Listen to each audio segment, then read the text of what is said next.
Hi, I'm Fox with Foxio Games, and this is Demon's Souls for the PlayStation 3. Released in 2009, Demon's Souls was developed by From Software in cooperation with Sony Studios as a PlayStation 3 exclusive. The game received a lot of praise and critical acclaim for its challenging gameplay and unique game mechanics, but also a bit of criticism for its extreme difficulty and technical issues. Does Demon's Souls still hold up today, even after the release of the spiritual successor Dark Souls? Let's find out. It's always a challenge critiquing the graphics of an older game. As hardware becomes more powerful and standards rise, we struggle to evaluate the graphics of the game for its time, and also evaluating them for longevity into the future. It's impossible not to notice that Demon's Souls visuals have a very unique aesthetic. It's as if there's some kind of otherworldly aura covering just about everything in the game. There might be some kind of post-processing or filter being used, or it could just be the textures themselves, I'm not really sure. This feeling is enhanced by your character's ever-present light source, which emanates around you at all times. This is actually explained in the game, and you can see that light source hanging from your belt. The 5 main areas of the world all have their own unique look while maintaining a consistently dark, ethereal tone. Each area's models and textures fit their theme quite nicely, light sources and shadows look pretty awesome, and the use of light and dark areas is really atmospheric. In fact, that's the pivotal word here, atmospheric. It's easy to see why fans of the Souls series often say that Demon's Souls is the most atmospheric of the Souls games. The Nexus, your main hub in the game, does a great job in this regard as well. It just looks amazing. Enemy and boss designs are excellent as well. While there are some regular-looking humanoid enemies, many of the denizens you encounter will be freakish beasts or terrifying demons. The gargoyles in the second Tower of Latria stage are particularly scary looking if you get up close to them, and these things, oh gosh, these things, they look like something straight out of the Nightmare on Elm Street horror movie series. The Mind Flayers and Reapers are genuinely nerve-wracking thanks to their ability to quickly terminate your progress. Oh, and this boss, the Man-Eater, I'm sure most of you know what happens during this fight, but let me just say that your first encounter is likely to induce more than a little panic when it happens. And of course, it also looks absolutely terrifying. It's really fun discovering all the environments and enemies for the first time. I love that in-game cutscenes involving your character are rendered using the in-game engine. This means that whatever armor you're wearing at the time will also show up in the cutscene. I don't like most pre-rendered cutscenes since they generally clash harshly with the lower quality in-game graphics, so I'm glad From Software decided to stick to in-game rendering here, as it maintains a far more consistent and even tone. Character models can be really interesting. I mean, check out the Maiden in Black. This is definitely a very unique and eye-catching design. Yeah, she looks kinda weird, but I think it's cool. You're not likely to forget this face anytime soon. But as usual, I do have some complaints. It's absolutely impossible not to notice the terrible aliasing in the game. If you don't know what aliasing is, just take a look at this. Wow, that's really bad. Unfortunately, it's not just limited to the torches on the walls. Nearly everything in this game has ugly, jagged edges, from your character and weapons to enemies and objects in the game. It's all pretty extreme. This game desperately needs some good anti-aliasing, but it's unlikely that the PlayStation 3 could handle it, and that's because of the frame rate dips. Demon's Souls runs at a max of 30 frames per second, but has more than its fair share of graphical slowdown. It happens throughout the game, but is especially prevalent during big effects like explosions or when dragons come swooping down. While it does creep up at inconvenient times, I don't think I ever actually died because of it. Still, it's annoying and visually uncomfortable, and does detract from an otherwise excellent atmosphere in the game. Now, I wish I could tell you that the textures look great, but most of them appear to be pretty low resolution. They could be a lot worse, but they could also be a lot better. Walls, floors, and even objects like your weapons can look really simple and just limited in scope. Oh, and the rain effect in the Valley of Defilement? Well, just look at it. Yeah, it looks positively awful. It would have been better not to have it at all, since it just makes the entire area look blurry and messy. Overall, Demon's Souls is a very atmospheric game that looks good as long as you can ignore the severe aliasing, lackluster textures, and frame rate problems. Focus on the atmosphere and try to forget about the technical side of things. That's what I do, and it generally works for me. I found myself really liking the visuals. Well, most of the time. As for sound and music, let's hit on the music first, because there isn't that much. The game has an attract mode pre-rendered cutscene that plays during the title screen if you don't press start. The song in this video is interesting, but it has some awkward use of instruments that doesn't really fit the game as a whole, at least not in my opinion. As for the rest of the game, you generally won't hear any music unless you're in the Nexus or fighting a boss. Boss battle music is great at setting the tone and atmosphere and is often pretty bombastic to match the intensity of the fight. With one exception, none of these songs are something I'd want to listen to outside of the game. Now, I did say there was one exception, and it's the song that plays during the Archdemon battle for the Valley of Defilement. This song is just incredible, and it has an interesting mix of intensity and melancholy. It's a sad song overall, and it really does a magnificent job conveying the right emotions to the player. Defeating this boss ultimately made me feel bad for doing it, but hey, you gotta do what you gotta do, right? Also, the song that plays during the credits is really good, and it's a shame that many people who played the game probably never even heard it, since many people don't finish the games they buy. But hey, I'm not judging, I'm in the same boat with you guys. I've got well over 100 games on my backlog right now, and the list just seems to keep growing. The sound effects in the game are generally pretty good, but the sound engineering can be really off at times. Some sounds are far louder than they need to be. Examples include explosions and the fire-breathing dragons. These effects are so loud they overpower everything else to a fault. If you're wearing headphones, they sound exceptionally louder than everything else, even to the point of being a bit uncomfortable. On the flip side, many sounds are far quieter than they should be. These little goblin-like dudes would often push me back and attack me, but I couldn't hear any sound effect for either move. Other times I will get slammed with a powerful enemy attack that nearly kills me in one shot, and yet I hardly hear a thing. Some sounds are also a little weak given how much impact they should have. I've heard people ask me what I mean when I say things like, the audio engineering needs some additional work. Well, this is what I mean. Perfect example. But when the audio balance is done well, the game sounds amazing. The crackling of a torch, the subtle background percussion in the Tower of Latria, and the sound of the flying manta ray creatures in the Shrine of Storms really set a great atmosphere. When From Software hits their mark on the audio, they really hit their mark. It sounds great. Voice acting is also incredible. Not once did a single line of voice acting make me think, oh, this is video game voice acting. It fits the game's atmosphere and story, and the characters all have their own unique personalities and interesting quirks. Several of the characters have accents that don't really match the others, but there's never any explanation for this. For example, the Maiden in Black sounds like she's being voiced by a native French speaker born in France who learned English as a second language. Go forth, touch the demon inside me. Let these ownerless souls become thine own. And also, what's up with the awkward pause here? May thine strength help the world be mended. Seriously, did she just forget her line for a second, or misread the line and then make a quick recovery? I guess they just figured, hey, close enough, let's run with it. When it comes to story, Demon's Souls takes the Spartan approach. The Spartans were well known for their minimalist, no-frills lifestyle, and that's what Demon's Souls does. It pares down to the bare essentials on story. You are initially treated to a series of still photos with a narrator telling you about the backstory. I'll give you the short version, but trust me, there isn't much more to the long version either. Basically, there's a demonic fog of uncertain origin enveloping the land. A bunch of heroic individuals have gone into it, but none have come out. Now you're going in, and you're never told who you are or why you would do this. You then create your own character before starting the game. The rest of the story is told through a few lines of dialogue from NPCs, item descriptions, and environmental details. NPCs don't say a lot, but you can glean bits and pieces of what's going on from what they do say. Item descriptions contain a lot of lore detail that isn't present in most RPGs. In addition to telling you some practical info about an item, the game also tells you some additional lore for nearly every item in the game. Additionally, you can gather some details, however murky, from the very design of the environments themselves. One thing I've always loved about the Souls games is that they don't just make environments to look cool while you fight enemies, they're full of meaning and backstory. This is one of those games where it's worth stopping to smell the roses. If you're the type of person who needs to have the story explained to you, then you won't like Demon's Souls' approach. You can complete the entire game without really knowing what's going on. Who is the Maiden in Black? Who or what is the Old One, and why does it need to slumber? What is the fog, and where did it come from? What are demons? What does Umbasa mean? What is the Nexus, and where is it? Why is the sky blue? What's the meaning of life? But seriously, most of the story is left either hidden in the game's lore or unspecified entirely.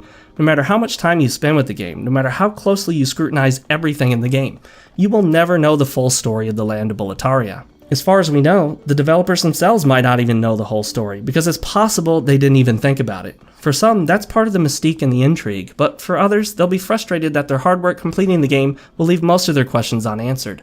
I won't spoil it, but the ending is super short, and you may find yourself saying out loud, "What? That's it? That's the ending?"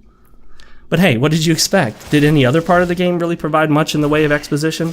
Trust me, the introductory cinematic is the most extensive narrative you're going to get here. And so that's Demon's Souls' story, in a nutshell. Well, I guess a nutshell is all we ever get. But what about the gameplay? As always, if you don't have gameplay, you don't have a game. So how is it in Demon's Souls? It's difficult. Yeah, I know, that's an obvious statement at this point. Demon's Souls is famous, or perhaps infamous, for its difficulty. Now yes, there are some elite internet pros out there who will tell you that the game isn't hard at all, because they were able to beat it on their first attempt without dying once, while hanging upside down and drinking Tabasco sauce. But for the rest of us regular gamers, the game is hard. Demon's Souls is an action RPG that heavily emphasizes cautious exploration and strategic combat. Demon's Souls is no hack and slash. If you run in with your sword swinging wildly, you will die, over and over again.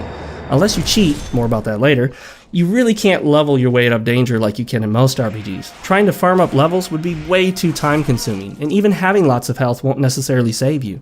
In fact, it's possible to beat the game without leveling up once, and many people have done just that. To add to the difficulty, your character has two states, body form and soul form. If you die, you enter into soul form. This causes your health bar to be cut in half, but gives some additional benefits we'll discuss later. There is a way to keep a little more health while in soul form, but you can figure that out on your own.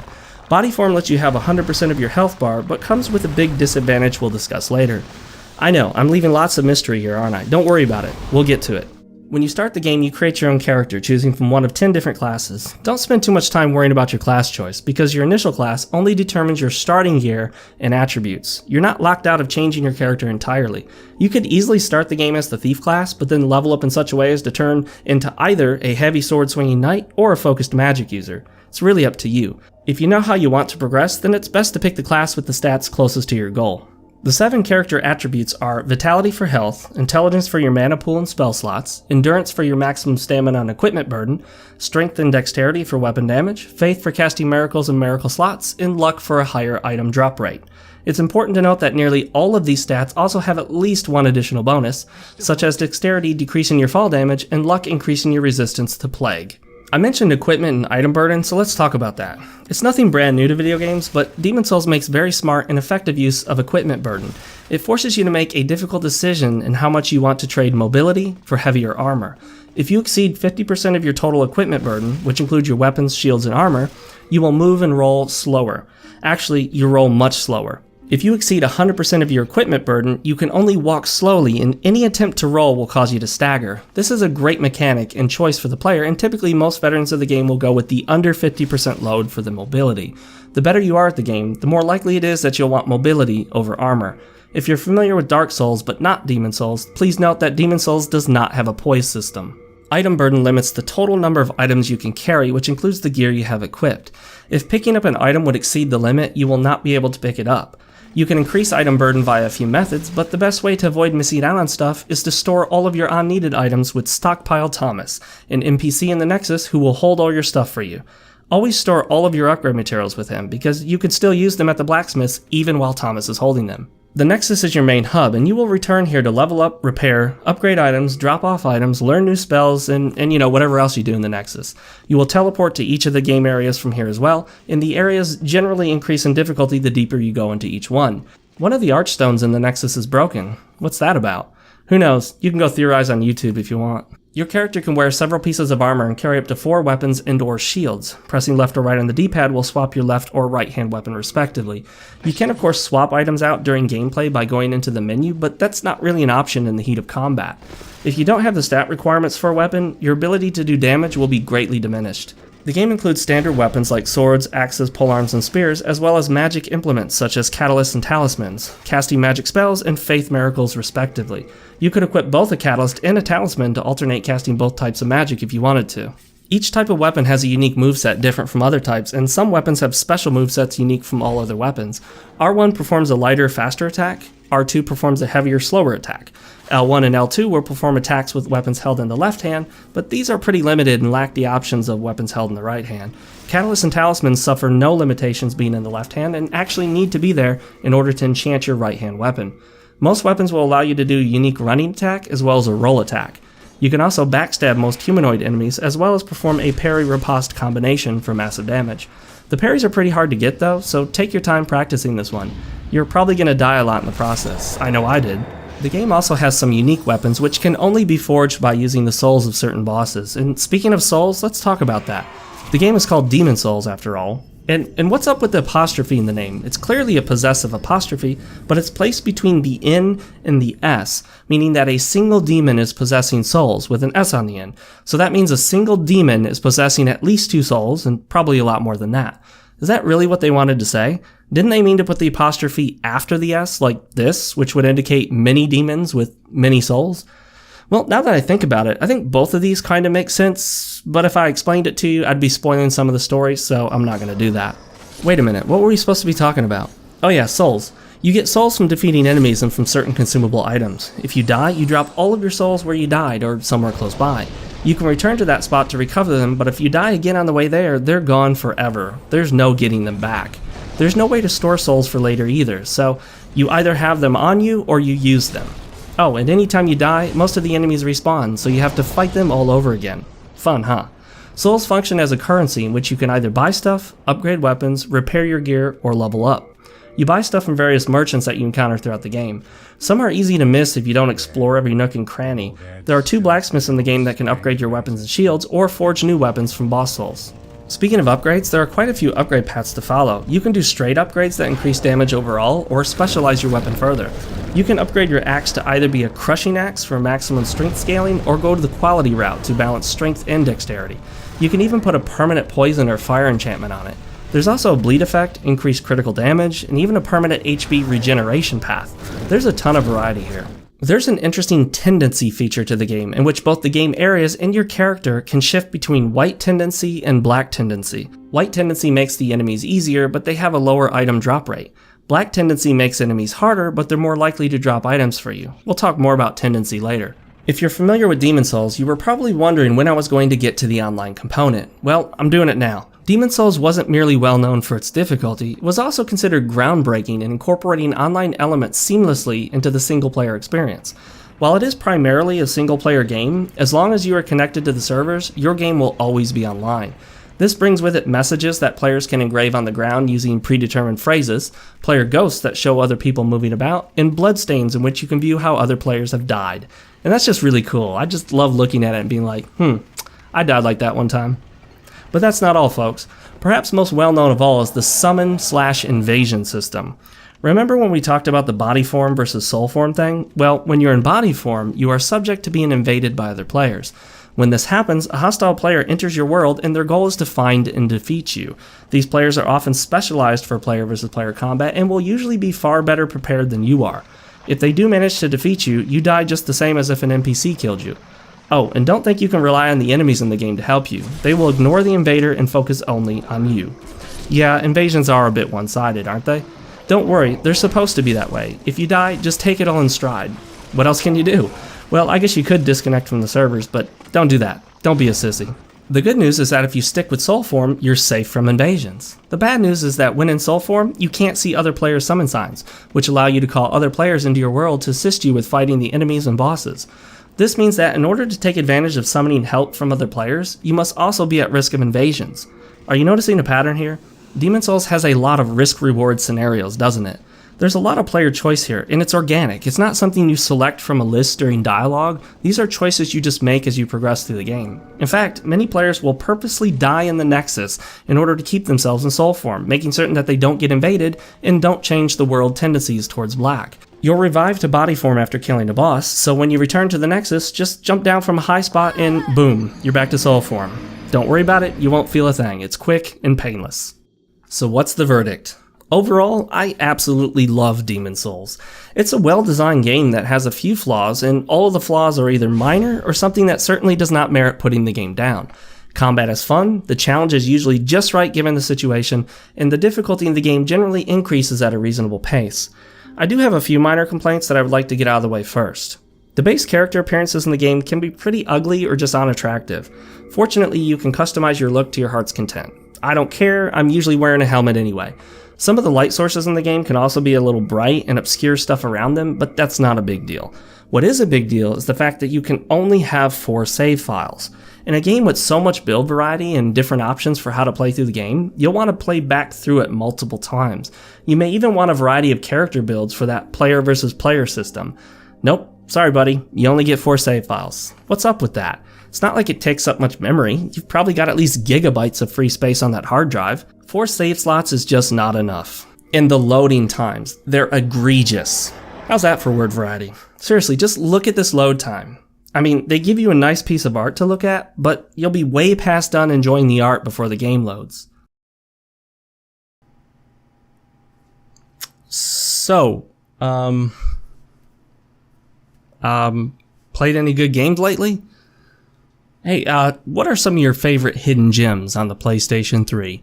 I know I've got some. I think there are just a lot of great games on the PS3 that people don't think about, like 3D Dot Game Heroes. That one's really cool, kind of like a Zelda type game. Okami HD, best version of the game in my opinion. Yeah, there's some more. Yeah, okay, finally, it's done loading. That just took way too long. Oh, and what's with this wall climbing mechanic? The game doesn't let you climb walls or ledges in general, but every now and then there's an area where you can climb the wall. There's absolutely no indicator for this, and generally the areas you can climb look exactly the same as the areas you can't. You climb them by pushing against them, and sometimes it takes a while before you hop up on them. It's really easy to accidentally climb in a spot that you didn't even realize that you could, but it's too late now, you just fell over the edge.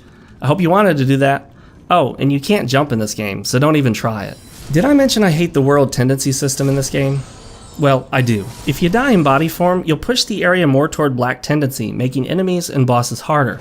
This isn't ever clearly explained to you to my knowledge, and it's easy not to even realize it's happening. You can check the tendency in the menus, but it's really hard to tell what degree of tendency you're at. It's a vague level of brightness or darkness. You also aren't told if an action will make your character tendency whiter or darker. You can only access certain secret areas and events when in a specific tendency, so that means that you have to try to manipulate the tendency to your advantage. Even worse than that, world tendency is affected by the state of the servers, so if you want to get to a particular tendency, you'll usually have to go offline to do it. Also, you cannot just freely shift tendency back and forth. There are a limited number of options for shifting the tendency one way or the other. Some people like it, some people don't. I don't. Speaking of things I don't like, there are a few parts of the game that really throw you a curveball. There's a particular enemy in the swamp in the Valley of Defilement that you may wish to fight. Well, here's the thing. Most of the area is swamp with very little land around it. While in the swamp, you cannot roll. Attempting to do so will cause you to stagger. You can't run very fast either. This particular enemy wields a sword that cuts right through your shield, so you can't block the attacks.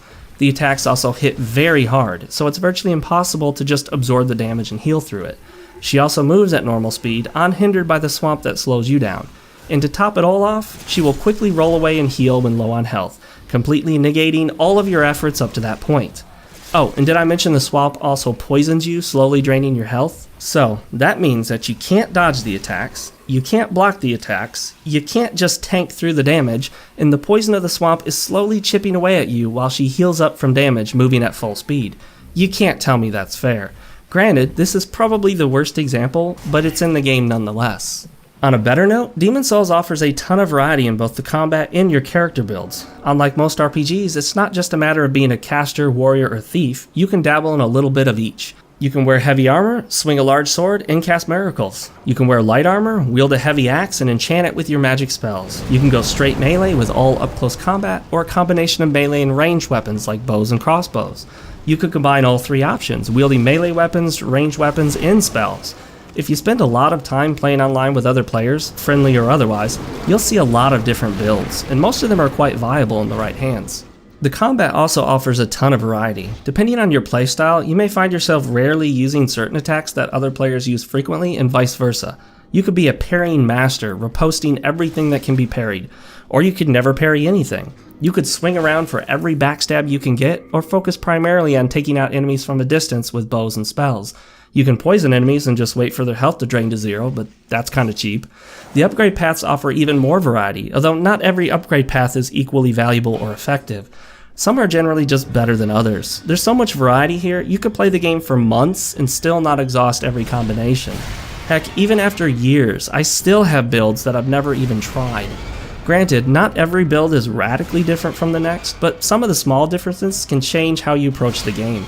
Conversely, however, the game fails to really adequately explain how the stats work in conjunction with your gear. Little to no explanation is given as to how things relate to each other, so let me tell you this. Your weapons are ranked from S to E, S being the highest and E being the lowest. The higher the ranking, the more benefit you gain from increasing that particular stat on the weapon. So, if you have a weapon with an A ranking in strength and a D ranking in dexterity, you'll gain a lot more damage by increasing your strength than your dexterity, at least up to a point. If a weapon has no strength ranking, then increasing your strength stat won't increase the damage at all. So, don't just increase your strength and dexterity stats thinking it'll help you with combat in general, it only helps if the weapon you're using benefits from it. If that didn't make sense to you, well, you can look it up online. Go Google it or something. This review is already getting too long as it is. As for the parries, ripostes, and backstabs in the game, they are incredibly satisfying.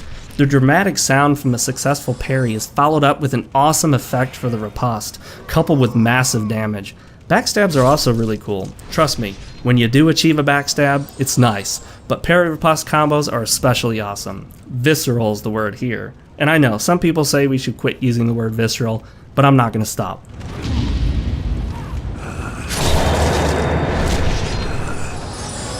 Unfortunately, the game doesn't make it clear which enemies or attacks can be parried and which enemies are susceptible to backstabs. Generally, they are the smaller humanoid enemies, but sometimes you'll keep failing a parry and start wondering if you're really missing it, or if it's an attack that can't be parried at all. Eventually you'll figure it out, but until you do, you may waste time and effort in the process. And as for parries, they require very tight timing, but that's okay because the controls in this game are very tight and precise. If you miss an attack or parry, it's almost always your fault and not the game or the controls. There is one case in which it's not your fault, and that's if there's a difference in elevation. This can often cause you to not get your riposte even after a successful parry. I love it when a game rewards my skill with extreme precision and tight responsiveness. There's an issue with the lock-on though. If you're near a cliff, sometimes the lock-on will cause you to roll right off the edge, and when it happens, it feels really cheap and annoying. Oh come on, is what I literally said out loud on a few unnecessary falls. Enemies in the game are usually pretty cool, and it feels like there's just enough variety that you can learn their moves and attacks while still encountering enough different enemies to not get bored. But I do have some significant complaints here. While most of the enemies are pretty reasonable in how difficult they are, every so often you'll encounter an enemy that just does massive amounts of damage, sometimes for no apparent reason. Like this ninja dude here. He does a roundhouse kick that knocks off an insane amount of your health. Apparently, a roundhouse kick is more deadly than 5 or 6 slashes of a sword. How does that make any sense? Oh, and some enemies will do so much damage, they'll either kill you in one shot or come real close to it. If you have low vitality and you're in soul form, some of these attacks will outright one-shot you, and they seem to come out of nowhere most of the time. Like this guy. Boom. Look at that damage. It's a good thing I cheated and used the duping glitch to level up my health to an insane amount. Oops, I wasn't supposed to tell you guys about that. Oh well, the secret's out now. I used the duping glitch to make recording this playthrough faster and easier. I've completed the game numerous times totally legitimately, so I figure it's not such a bad thing. It just made it easier and I was able to do it faster. I found myself surprisingly loving the soul currency system. At first it seemed strange to me. Money and experience points are almost always separate in RPGs. From Software made it work extremely well. The game is finely balanced to force players to choose how to spend souls, whether to buy healing items, upgrade a weapon, repair gear, or level up. As with the Dark Souls series, it's almost always best to upgrade your weapon first before you spend souls on anything else. You will get the most benefit from doing that. So, a piece of advice. As long as you have the required stats to wield a weapon, spend your souls on upgrades first before you do anything else with them, even if you have to buy upgrade materials to do it. Ignore this advice at your own peril. I haven't yet mentioned how you heal in this game. Dark Souls featured an awesome Estus system, in which you drank from a liquid that could be refilled to a specific limit each time you rested at a bonfire. This essentially limited how much you could heal. Demon Souls uses a more traditional consumable resource system. They're called grass, and not only can you carry up to 99 of them, but you can carry up to 99 of each of the 6 different types of grass. Each type heals a different amount of health, so I did find myself being tactical about when to use what type of grass. If I was not in danger and needed some healing, I generally used the weakest grass that I had, even if I had to pop 5 or 6 of them. I mean, there's no rush, right? Might as well use the cheapest stuff I've got. If I was fighting a tough boss and needed quick healing, I'd use a more valuable grass. Up to and including ones that heal 100% of your health in one shot. Now, the issue we run into here is that not only is it possible to farm these grasses to 99, but there's a well-known glitch to duplicate any consumable item to max in a few seconds. I was reluctant to mention it, but it's not like it's a secret at this point. If you do decide to dupe items, just don't do it on your first playthrough. Trust me, you'll ruin the game balance and you can never have another first playthrough. Don't do it. A minor annoyance in the game is that some items require that you buy them at one particular merchant. Well, they're a semi-rare drop from certain enemies, but farming them like that would take forever. The problem with buying them is that sometimes the merchant is in a very out-of-the-way place, like deep in a level. It can take quite a bit of time and effort to reach them just to buy a few items. Some merchants have limited quantities, so if you need more, you gotta go hunt down another merchant, or once again, try to farm them. When it comes to farming items, I'm divided on this. Sometimes I don't mind, because the combat's pretty fun. Other times it's just a giant hassle, and I just wish I could buy everything. Like I said, I'm divided on this issue. I don't know how I feel sometimes about farming stuff. The multiplayer elements in the game can be really fun, even when you're invaded. Unfortunately, trying to summon help can be really spotty too. Sometimes you won't see any summon signs, even though two of your friends swear they've put them down right where you're standing. The game isn't really designed for planned co-op with friends, but the game is so old now that you sometimes just need to organize it ahead of time to be sure you'll find help. If you're counting on random people to be available at this point in time, you'll find yourself out of luck most of the time.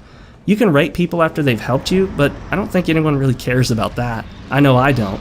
I just figure I'm lucky to find anyone at all. As for invasions, as long as you don't get too worked up over it, they're pretty fun. If you die, don't let it ruin your day. It's really fun feeling that little pang of fear as you see the invasion notice, and not knowing whether you stand a chance or not. The encounter can be exciting in a nerve-wracking way. Occasionally, I found myself slightly shaking after winning a battle.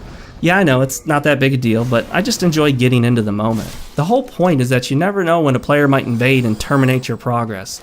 I hope you found the shortcut, otherwise it can sometimes be a long way back to where you died. Speaking of shortcuts, each area generally provides a nice shortcut to make it easier to make it back should you die. The first area opens up the boss chamber within view of the respawn point, so that was pretty cool. Unfortunately, some areas either feature hard to find shortcuts or no shortcut at all. One area is notoriously bad for not having a shortcut, so if you die at the boss, you have to fight your way all the way back through the entire area. Oh, and it's also full of really dangerous enemies, so that's just great. This area really discouraged me my first time through the game. Don't give up though, it's worth pushing through. And hey, Demon's Souls rewards exploration with valuable items, weapons, armor, and even hidden NPCs. You could even encounter an NPC that will help you fight enemies or do battle with the boss alongside you. Exploration is awesome, and that's always a plus. Well, I could go on and on, but this review is already 11 pages long. I know you don't see the script pages like I do, but I'm sure you noticed the long time code on the video, and you probably thought, hey Fox, didn't you say you were going to stop making ridiculously long reviews? Yeah, I did say that, but I mean, come on, this is Demon's Souls. Did you really expect me to limit myself to 10 minutes? I can't do that. You know I can't do that. I love Demon's Souls. I can play through the game in a matter of a few days. I completed this playthrough in a single day, and I enjoyed every minute of it. Well, almost every minute. It's a really great game, and if you like action RPGs and you don't mind a challenge, you definitely need to play Demon's Souls. Is it worth buying a PS3 just for this game? Well, yes. Yes it is. But hey, you can buy PS3s cheap nowadays, even get inexpensive used ones. Plus, there are a lot of other really cool exclusives on the platform, so go pick one up and grab a copy of Demon's Souls. I don't think you'll regret it. But what do you think of Demon's Souls, and how does it compare to other Souls games in your opinion? Please let me know in the comment section below. Make sure to subscribe if you haven't already, and don't forget to check the video description for links to my Twitter, Facebook, Let's Play channel, Twitch, and all that other good stuff. As always, I'm Fox with Foxio Games, and I'll see you next time.